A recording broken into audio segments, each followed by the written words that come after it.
Hey, how's it going, everyone? Before we get into this next episode of the Falconry Chronicles podcast, I just want to remind everyone that registration is still live for the next spring rendezvous held in Boise, Idaho by the Archives of Falconry.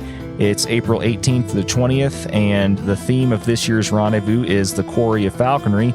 The event is going to include a film screening hosted by renowned wildlife photographer, an amazing lineup of speakers, and a special reception and discussion about avian flu. And it's also going to have the Wall of Remembrance induction, banquet, and more. So if you're interested in attending, please register at falconry.org. Spots are filling up fast, so you definitely don't want to miss out.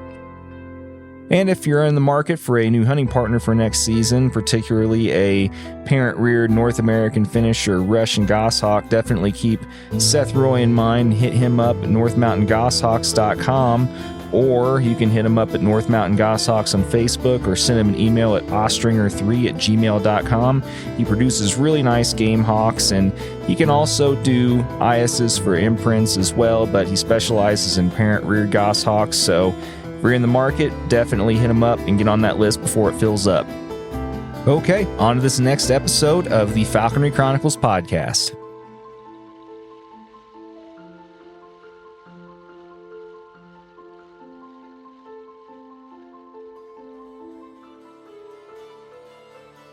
We were out in the Calvinia area, which is out in the greater Karoo.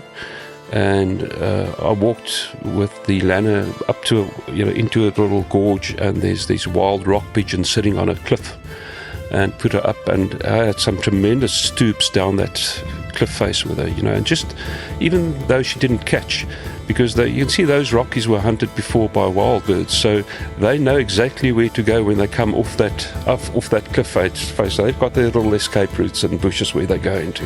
Hey, what's up, everyone? Welcome back for another episode of the Falconry Chronicles podcast, and this episode is going to briefly take us all back to South Africa, where I was at last summer, and my guest for this episode, Charl, was a pretty interesting guy to get to know. He was a pilot for a long time, and he's also relatively new into the sport of falconry, so it was nice getting a chance to hear from a relatively new falconer from the Western Cape area and kind of get what his experience was like getting into falconry, and it was nice getting a chance to get to know him. He was also nice enough to host me for a couple days as well, so thank you again for that, Charl. And I'm just going to go ahead and turn things over to this conversation and hope you enjoy. Here we go.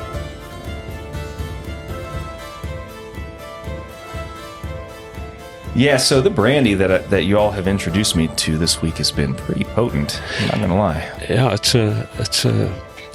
it's a blend that Edmund conjures up at his farm, and it's really, really good. I think it borders on almost a cognac. Yeah, is that the same brandy that I won last night? I won brandy from him. That is true. Is it the same one? Yeah. Okay. Yeah. Well, I know my family is going to be kind of in for a surprise. My dad and my stepmom and that side of the family, they like trying new things, so to speak, especially wine. So yeah, I'll probably bring that and share it at one of our next family functions. They'll have a good time with it, I think. I think share carefully, because they might just like it so much that you might not see it again. That's something that is very much kind of a given. Anytime you bring alcohol at all over to one of our family functions, especially on my dad's side, it's going to get drink. It's fine. It's made to be drunk, so. You have similar experiences with your side of the family in that regard, or? No, we quite light on the consumption values. We enjoy the good old wine and scotch on the rocks, etc. But and the odd beer.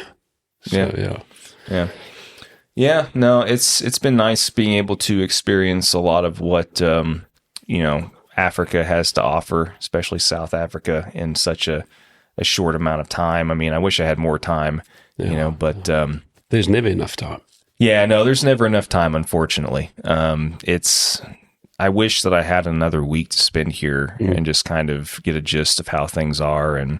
But I mean, this has been a pretty good week so far. I mean, despite the weather earlier in the week and stuff, I've seen some decent flights. And I mean, what have you gotten a chance to see this week? I came in a bit later. I arrived Wednesday morning, and I saw the flight with the Lanner Falcon, and then of course my Joe Peregrine. I found an injury underneath the wing, so that just consumed all of my time. So I didn't really get time to get out in the field as much as I wanted to, because it turned into a whole nursing exercise and healing exercise. So. Yeah, I vaguely remember you went into town with Kyle to get some vet stuff, right? That's correct, yeah. So by the looks of it, what's happened, we're trying to determine, it's at a very funny spot between the elbow and the shoulder, right underneath. And, it's a place where you don't pick up injuries, where you don't see it visually. And luckily when I had on the glove, and when she lifted her wings, I just saw this very bad spot. So I think she probably hit a fence wire somewhere, and the bobbed wire maybe just pricked her. And last week she had a tussle with a peregrine falcon, airborne tussle. So maybe a talon just went in and it's caused an infection. And because it's out of sight, you don't see it. So, but luckily we picked it up yesterday. And it was quite an advanced phase already of deterioration. But luckily it's been picked up, and, I'm fortunate to have 3 vets on site here. She's on a good antibiotic dose, and all the possible meds we can give her has been given. So I'm just resting her now. I'm not flying her. But to get back to the question, just trying to sort her out, limited my time in the field. So she's on the mend now. So the next day or two, I'll try and get out more with the guys. Yeah, it's like I said, it's been really enlightening, and it's been really enlightening seeing just some of the different way you all fly, the different prey base that you have here. Yeah. I mean, I'm sure that in a lot of ways it's similar to how a lot of those things have been flown in the States. But, I as I've told many of the other guys, and I know you probably don't know, like, geographically kind of where I'm from. I mean, in general you might, but like where I'm from, there's not really a lot of long wings being flown, or hardly any, really, because where I live, it's not a lot of open areas. It's a lot of woodland areas and things. And so we don't have a lot of wide open areas that are suited for what a lot of people, I think, would consider traditional long wing flights. Okay. But, I'm still trying to think of ways that I could fly along lower pitches, things like dove and you use more broad wings or short wings? Yeah. We use more short wings and budios, and your and even your parabudios, Harris hawks and things. I mean, where I'm at, it's pretty much mostly accipiters, a lot of goshawks, a lot of Harris hawks, and red tails. Okay. That's pretty much predominantly where I'm at. So where are you from originally around here? Born and bred in Cape Town. Yeah. And that's where I went to school and spent most of my life. My career took me away for about 22 years, and I returned in 2010. I came back, so lucky to be back home. I love Cape Town. It's just a beautiful part of not just South Africa, but of the world as well. I've been very impressed by it. Yeah. There's just something about it, where the two oceans, the Indian and the Atlantic, meet, and it's got a diverse cultural history, and good wines and good people, and it's just a lovely place to be. Well, and I've always favored mountains more than oceans, but if you got two right in the same spot, that's what the thing that I've noticed, like that I've loved the most about seeing this area is just, you guys have a lot of amazing scenery all in one area. You don't have to travel very far to see it. No, you don't. You have the whole package, and if you just cross the mountain range, you in semi-desertous areas as well. So you don't have to travel far to see, the other more open landscapes, if you want to call it that. Mm-hmm. Well, and so, I mean, you briefly mentioned your career. I mean, what has kind of taken you in around, all over these different places, like for so long? I mean, what did you do for a career? I fell in love with aviation at a very young age, but still as a youngster in primary school. And I was blessed and fortunate enough to pursue that as a career. So I've been in it for 30 years. And did corporate flying out of different parts of the country. Cape Town is not really a hub aviation-wise, so most of the real flying is done up in the Gauteng, Johannesburg area. So I flew for 2 companies out of the central parts of the country for a couple of years, and then got into semi-military flying for the South African Police Air Wing, where I spent about 5 years in Petersburg. A lot of operational flying on the border up that side. And then I got transferred to Pretoria, Joburg, where I spent another 6 years with them. Different kind of flying. And then in between that, I flew for the United Nations, again, more corporate flying. And then my last 13 years has been with the airlines. I flew for Kulula and British Airways up till 2020. So it's been a journey. Yeah, it sounds like it. Yeah, I mean, I flew British Airways coming in, so that's funny. Yeah, I mean, yeah, it's so you're kind of one of these guys then that you kind of were fascinated by flying kind of from an early age, and that's kind of has been. But the way I got into the whole falconry scenario was quite interesting because. When I had the air wing in Petersburg, flying for the police, I wanted to try and get into falconry there. And then, but it's such a closed, I wouldn't say closed community, but it's such a specialized and small community. So it's very difficult to get hold of people, number one. And then secondly, when I did a bit of research, I realized that, if we're out for operation on the border for 3 or 4 days, it's not conducive to falconry. So that didn't work. But if we go back to 94, I flew in Bloemfontein for a company, and the mate that flew with me in the company, he was at school with Charl Lotriet. And he introduced me to Francois, and I'll never forget it. When I walked into his house, there was a falcon sitting on the table, and I was just taken with it. We had a chat and blah, blah.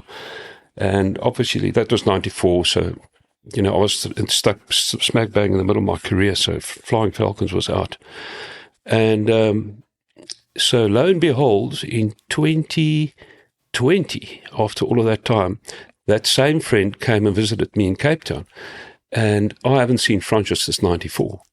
And Christo said he just wants to pop in at Francois quickly. I said, but what's Francois doing in Cape Town? He said, no, he's been living here for 8 to 10 years already.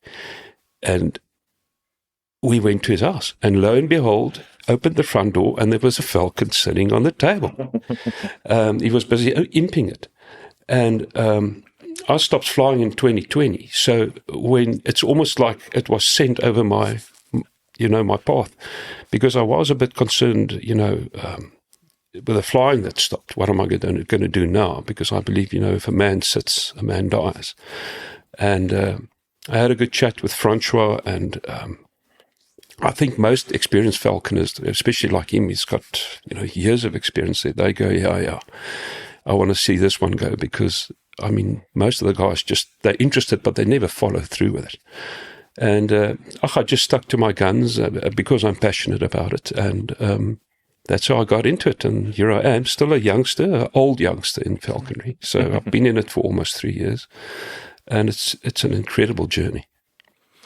Yeah, in my area, there's been a lot of older guys that's gotten into it recently. Yeah. And, a lot of older apprentices. Some even they're in their 50s, 60s, Yes. fairly older guys. And, I kind of am in awe somewhat of people that kind of get into this even when they're older. I look back on things and I know that if logistically speaking, it would have been impossible for me to get into this when I was younger, even if I knew it existed. Yeah. But at the same time, I'm always kind of in somewhat of admiration, and I've told some of these guys that I hawk with that just got into it recently at an older age. I'm like, I don't know how you guys do it, because I think if I got into it at an older age, I probably wouldn't be able to do it much more than they're doing it. Yeah. But at the same time, it's like, talking about guys that have had like multiple like knee, hip surgeries, things like that, and, that is true. And especially with the Cape Town Falconry Club, I think the original traditions are still in place where they put you through a very good apprentice program where, irrespective of your age, they still expect apprenticeship tasks. So if there's a braai, you'll go and make the fire. And, I think it's just part of a nice tradition, even where age almost doesn't come into the equation, where they want to see whether you are willing to contribute and help. And if you're going to be a team player, and I think falconry is, as it can be a very solitary, experience with just you and your hawk in the field, it can also be like meets like this, where you must be able to communicate and go out with the guys and fly together. So I think the apprenticeship program is essential, and especially the way they structure it. They're very open-minded about it. So I think if anybody comes in with it half-heartedly, the 12-month apprenticeship would serve out, I think, 90% of the guys. Well, and it often does. And it's kind of the same thing in the U.S. too. You mentioned, part of the people that are interested in it, you never hear from them ever again after the initial phone call and after like one hunt, and they see how much goes into it. And it does weed out a lot of people that otherwise wouldn't be serious enough to kind of pursue it seriously. Yes. But, in your experience, how many people have you encountered? Just in the short time that you've been in the sport, how many people have you encountered that have kind of come and gone? I've seen 2 people in the last 2 years come in, join the club, start the apprenticeship, and I would say within 3 months, and the other one, I would say 6 months. I think, as you say, that the time is a very good indicator, or a very good it consumes a lot of your time. I think time is a big factor, especially for somebody that's got an 8 to 5 or a full-time job. And it also comes with financial implications.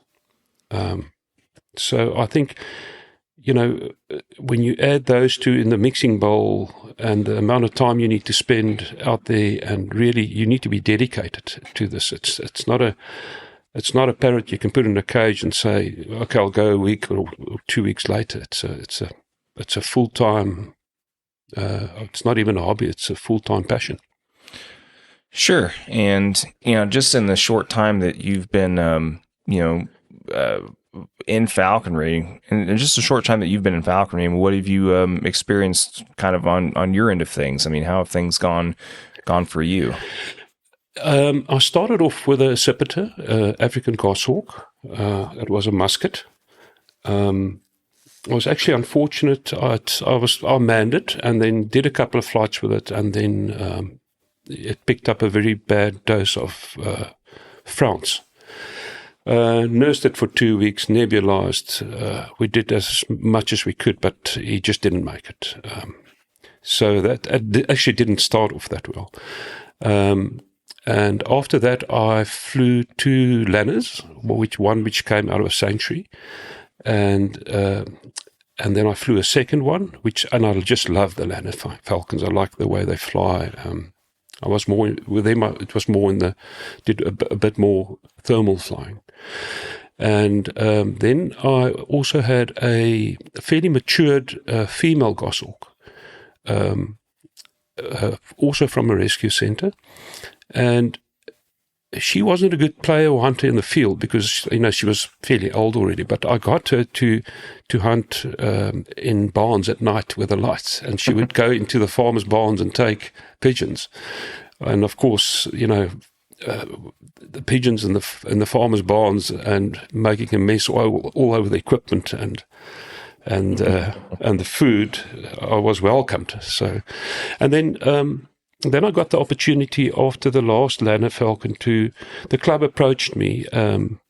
I'm sure Andre used the term, I was a bit of probably still am an experiment in the sense that traditionally, the way I understand is that you work yourself up through a whole program with different birds, and you do your gradings, and as you grade, you qualify for different birds.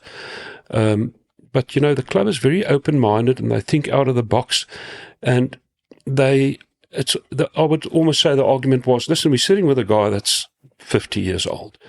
If he has to do the whole falconry program with all the grading, I'll be in my 60s where I'll probably only qualify for a bird like this. And, as I said, they're very open-minded and thinking out of the box. And they said, okay, there's very good mentorship. I live in an area where I'm very close to a lot of A-grade falconers, very good mentors. And they said, well, let's give it a go. The commitment is there. We're very close. And the flying style, the long-wing flying, I love. So, yeah, that's where I'm now. And I've had her. She came out of the breeding project last year, September. So this year, September, she'll be a year old. So first-year bird. Cool. Well, and kind of going back a little bit to some of the modifications, and, you mentioned being kind of an experiment and all that, like, kind of, if you don't mind, I mean, I've talked to several people this week about, kind of the rules and regulations and how things work with the structure and how falconry is here. But if you don't care, kind of just go in maybe just a little bit more detail or specifics about how kind of some of the experimental stuff that you're going through is different than like kind of how the rules or things were or now, or as far as, kind of the changes that are being made. Well, the first one I would say would be traditionally you would spend, I would say, just fly a short wing or a recipient type bird for a season. Then you had to go to a meeting. So let's take somebody that's not in my position where there's a lot of highly experienced falconers around me. So that person would then fly his bird or her bird for a season and then go to a meet like SAFA or a Cape Falconry meet where they then fly the bird but also get assessed by the senior falconers.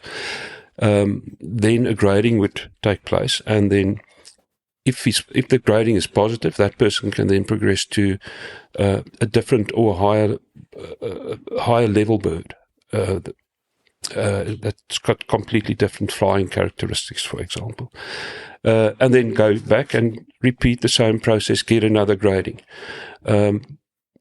And so that's why I said that whole process just takes a lot of time, going through the different speed bird types. So that could possibly take you 8 to 10 years. So the difference for me is I've got all of these experienced guys with me in the field all the time. So I grade it quicker because I'm with them all the time. So they can see the progression almost on a daily, on a weekly, or on a monthly basis, where another person would maybe only be exposed to them once or twice a year. So the bird that I've got now is an A-grade bird. So they said, let's do this. I was a B grade. And to fly this GA peregrine, you need to be an A grade. So they said, okay, what we're going to do is, with this experiment, let's not make him a full A grade, a fully fledged A grade, but let's make him a provisional A grade. But with a mentorship program that's attached to this provisional A. So there's conditions to it. So we can do this, but this is the way it's going to work.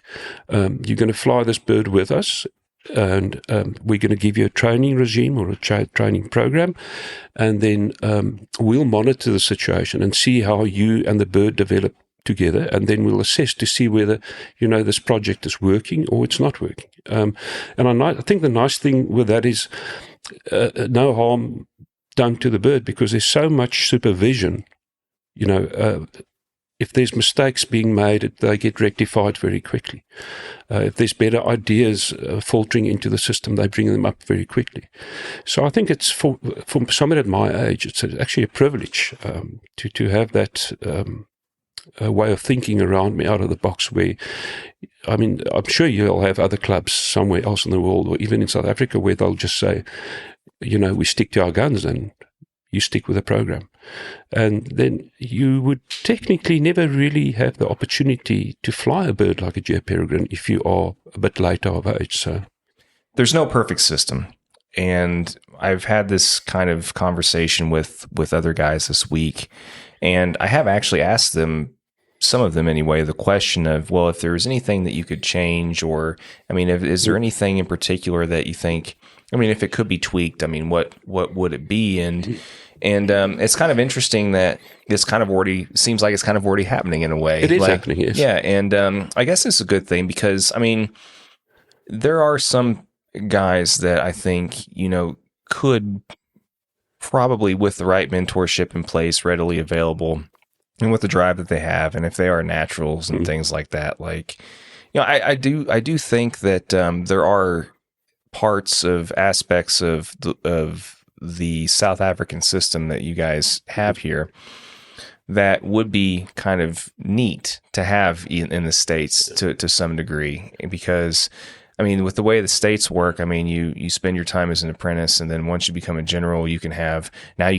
these birds. That's it. And you don't necessarily have to have, I mean, someone who's smart will take it upon themselves and try and find a good resource to fly a species that you're interested in. I mean, hopefully you do have that person close by, whatever, but you don't necessarily have to. Yeah. And with the way your system is kind of structured, it's neat that you actually do have to have that. I mean, exactly. Yeah. So I mean, there's trade-offs to everything, but it's neat to hear that with the way things are and just what I've learned about how things work here in such a short amount of time, that people are willing to be a little bit malleable, and a little, open-minded. Open-minded, So I mean, that's cool. I mean, it's neat that you're getting that experience then. It really is, and for me, we spoke about it earlier. How many people have I seen come and go, and in my short time, there was 2, but the falconry community for me is not a really expanding community. It's almost like it's not a rapidly growing environment. And I think if they go forward with the way they're trying to do things now, keep the quality, keep the mentorship where it is, you might find that, the falconry community over time will expand a bit more than it is now.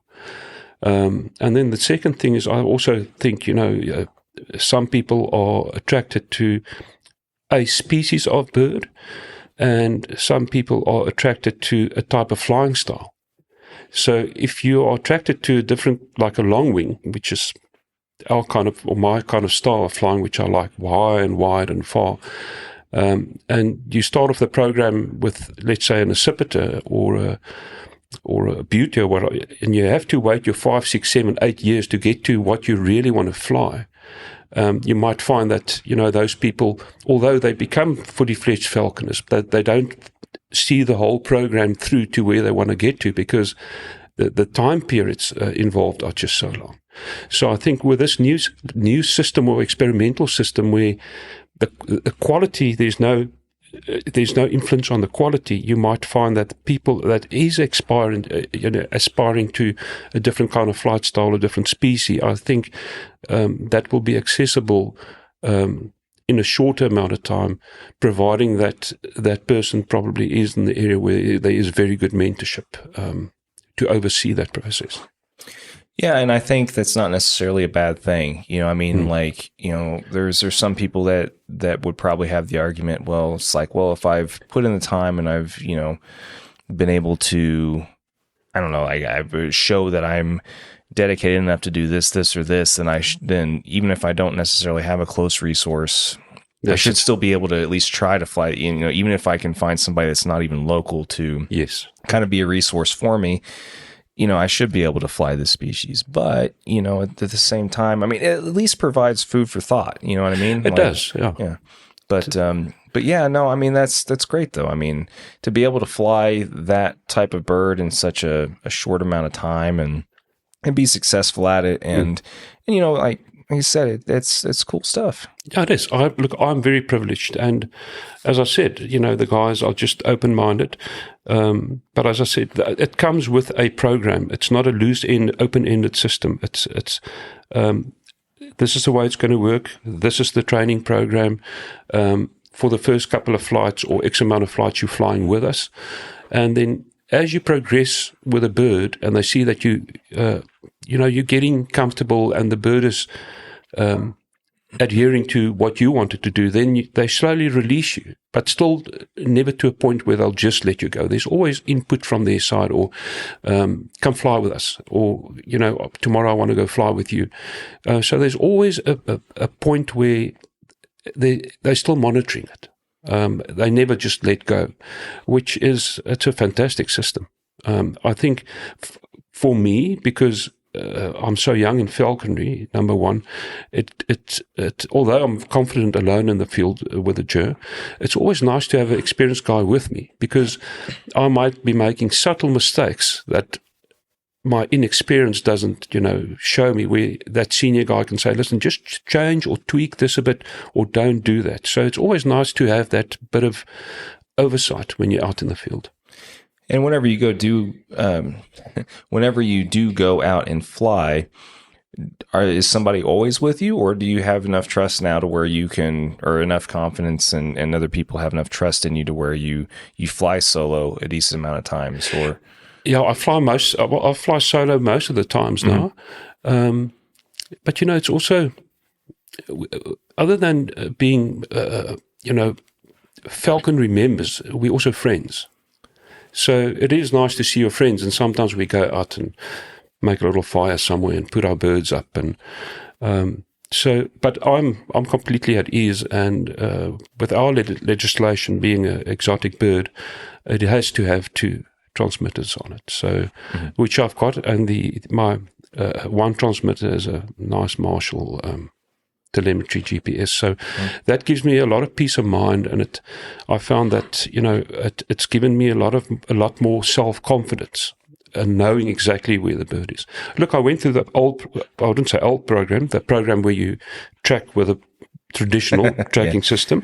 Yeah. So I'm very comfortable with that, but the GPS just gives me, as a young falconer, or a new falconer, such more at ease. And I think when you're at ease, the bird's at ease. And where in the past I would make different decisions quicker, now I let the scenario play out, because I know exactly where the bird is and I can see what it's doing. And I think except for the confidence, it lessens the amount of mistakes you make on a flight. So, yeah, but to back to your question, I do most of my flying alone. And so I set this first 12 months, the program is just training the bird, and just to build a nice platform. So the program for me is a 3-year program. First year, just build, and then, as soon as she's intermediate, second, third year, we'll start looking at serious hunting. And I am showing her some wild game, just to get an idea of where she is. So yeah, that's, as I said, that's where we are with the program. Cool. Yeah, no, that's a different insight for sure. And yeah, I mean, don't get me wrong. You don't have to convince me about the worth of GPS. I've been sold on it for years now. Yeah. I mean, I've been a pretty avid Marshall GPS user since at least probably 2018, 2019. Yeah. So, I mean, I've been using it for a while now, and I'm a huge fan. And, yeah, I mean, and I like the people at Marshall too. You know, I love it. Yeah, they're great people, and yeah, it's something that I incorporate now without fail. I don't think I could go back at this point. And once you're spoiled by it, it's kind of, the only thing I'm kind of concerned about now is what they're going to put out next to kind of, I want that. yeah. I mean, the next thing that's going to come after it, which I have some suspicions, but is it? Yeah, okay. But at any rate, yeah. I mean, I can't say enough good things about Marshall and especially their customer service and the people there. They're excellent. Mandy and the whole team. Yep. They're very cool people. Yeah, and I must say we've had a lot of Marshall sponsorships for this event, which was really great, and they are very supportive. Not just in the sponsorship, but as you say, if you've got a technical problem or questions, they're on it immediately, which is brilliant. Yeah. Yeah, and they're always a phone call away or an email away, and but yeah, no, I mean, really cool stuff. I mean, like I said, I've always had nothing but great experiences with them, and they've been kind enough to, to sponsor us and stuff in the past. And yeah, no, I mean, like I said, I don't know how anybody could fly along. This stuff is available. I told this to Andre the other day, and I mean, circumstances are what they are, but man, it's just so nice being able to look at a phone or whatever device you have, and just be able to tell exactly where you're at. It's a bit difficult for us in South Africa. We've got two problems. One is the shipping to South Africa is a real problem.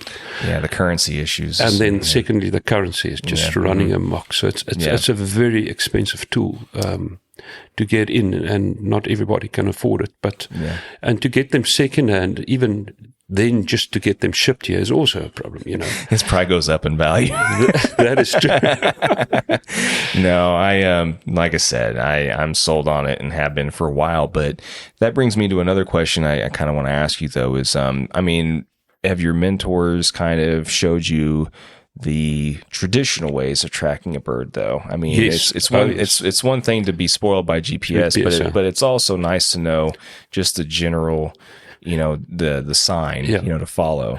Look, I started off, and I still fly a normal scout telemetry as a backup system on my bird. So the club has they'll have like a weekend if there's new guys in the club or new aspiring people, where they'll take the guys out and say, okay, this weekend will just be a telemetry weekend, not a GPS telemetry weekend, where they'll actually take transmitters out, position them somewhere in the field or in another part of the town or on a farm, and then, okay, here's your receiver, go find.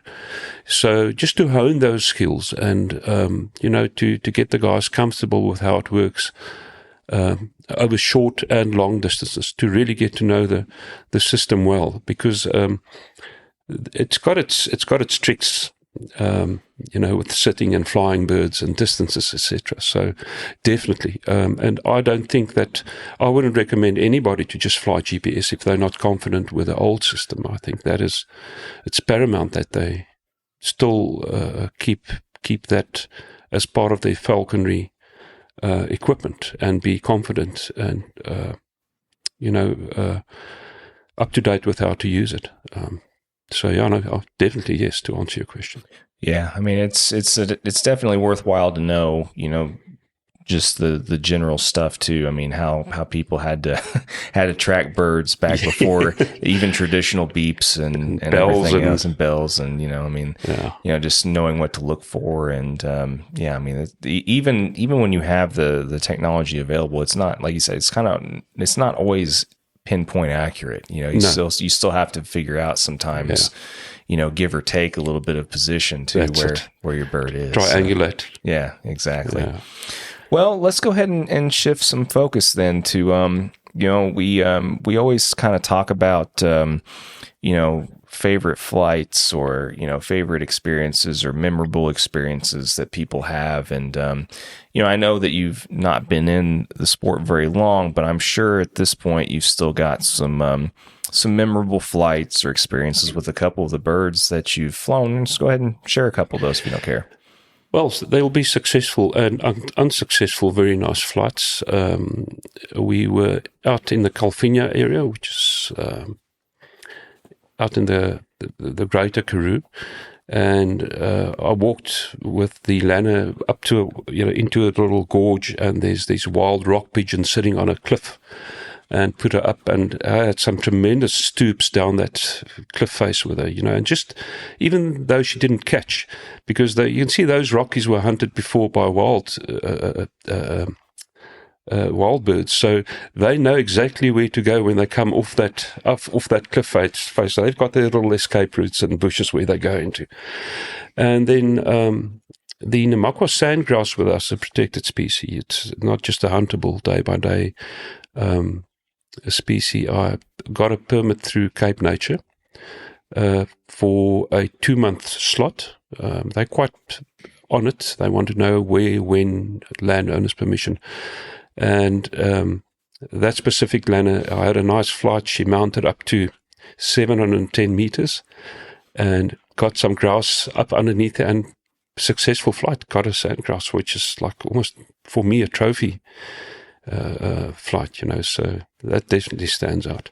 But in general for me, whether successful flight hunting, whether they catch something or not, but if just that positioning, the pursuit, the stoop, the throw up, whether there's a kill involved or not, I would almost want to say that's the cherry on the top. That's the extra 5%. But the 95% is the whole falconry experience, being outside in the field with a bird, enjoying to see her fly, where she's going, how she's using the wind to get lift, to, pitch.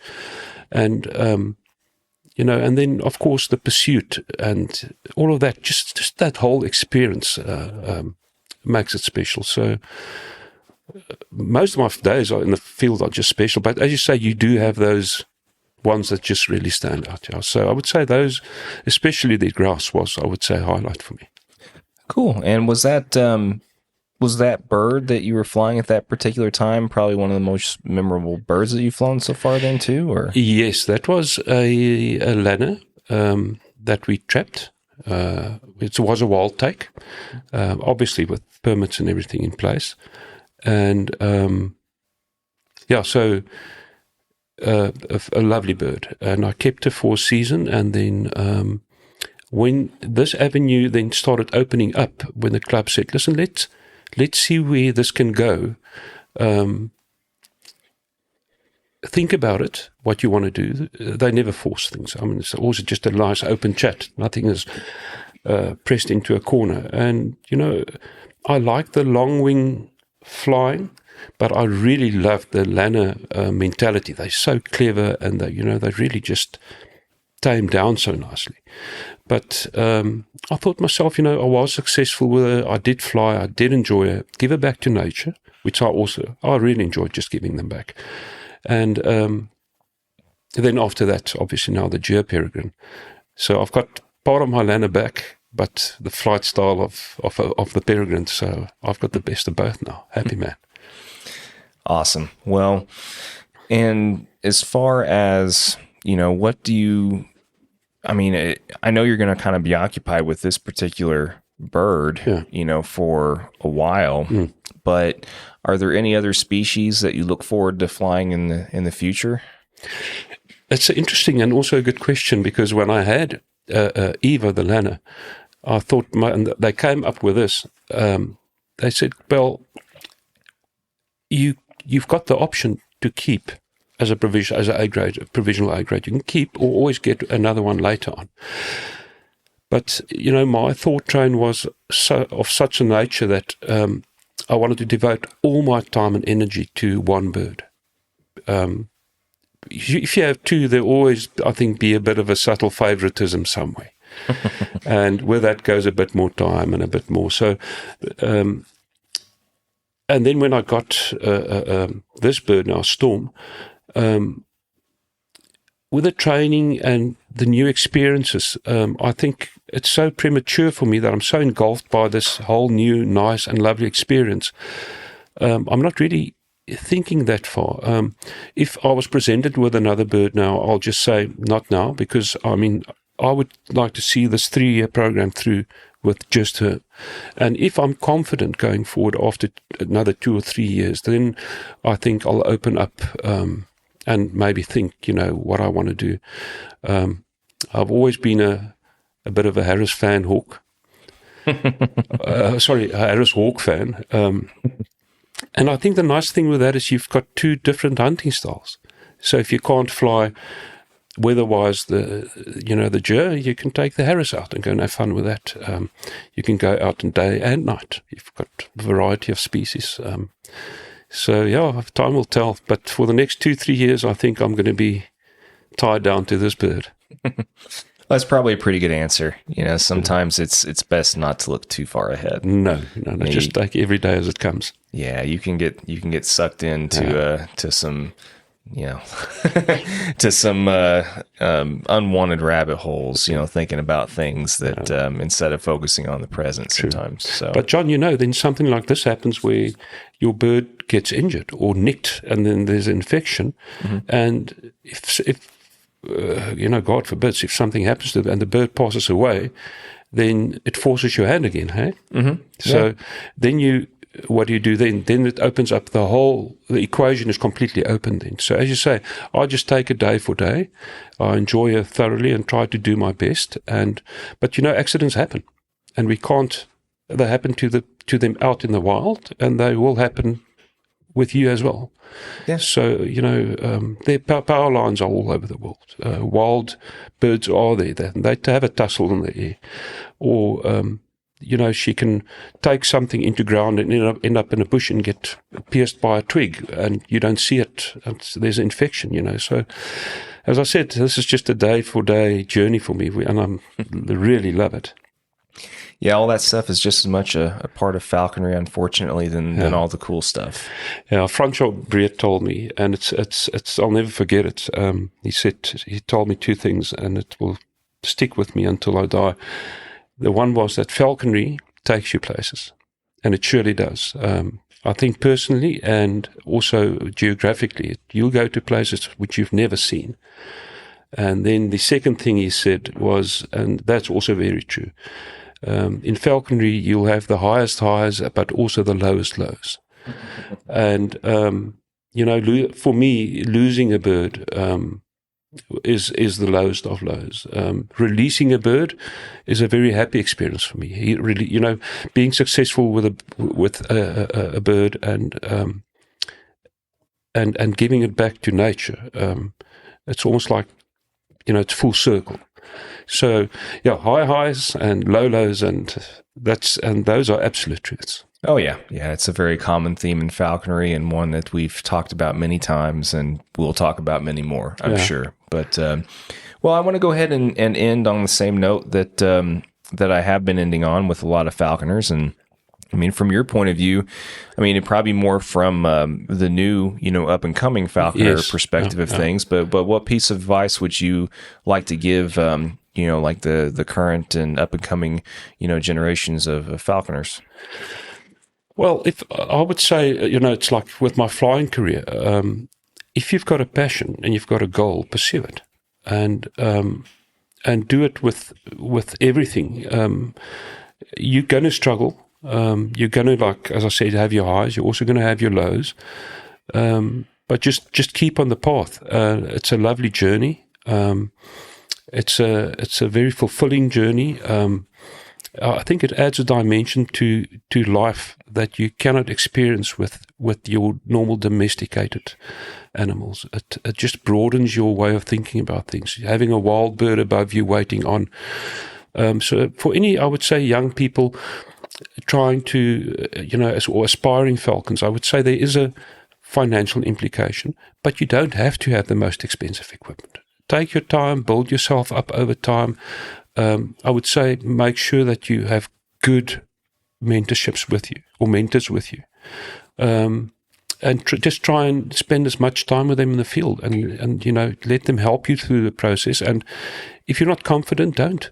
Just tell them, and eventually success must show itself if you follow that program. So it's not an unattainable hobby or lifestyle. It's a beautiful one, and I think the falconry community, we need to grow. And as I mentioned earlier, I don't think we're growing a lot.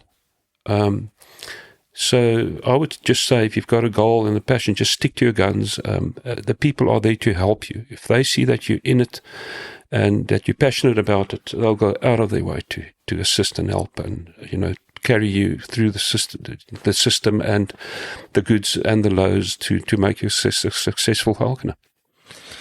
Awesome, man. Well, like I said, thanks for giving your time on kind of short notice. And, as a lot of other guys have had to do this week, just kind of, all right, now it's your turn at 2:00, one of those kind of things. It's only a pleasure. I think this quick quick whiskey helped a bit with it. Well, hopefully it wasn't too nerve-wracking for you and an enjoyable experience. No, it was for sure. But no, I appreciate you. And well, now the good thing is there's no pressure the rest of the day. We can both enjoy and you go hang out. Yeah. I think you're staying with me before you go back. Yeah, I think so. We'll have some more nice falconry conversations over a nice fire. Sure. Yeah. I think Andres is pawning me off on you the rest of the weekend. So. It's going to be nice. Perfect, man. Great stuff. Thanks, Sean. Yep, let's have another drink and we'll go hang out. Good. Perfect.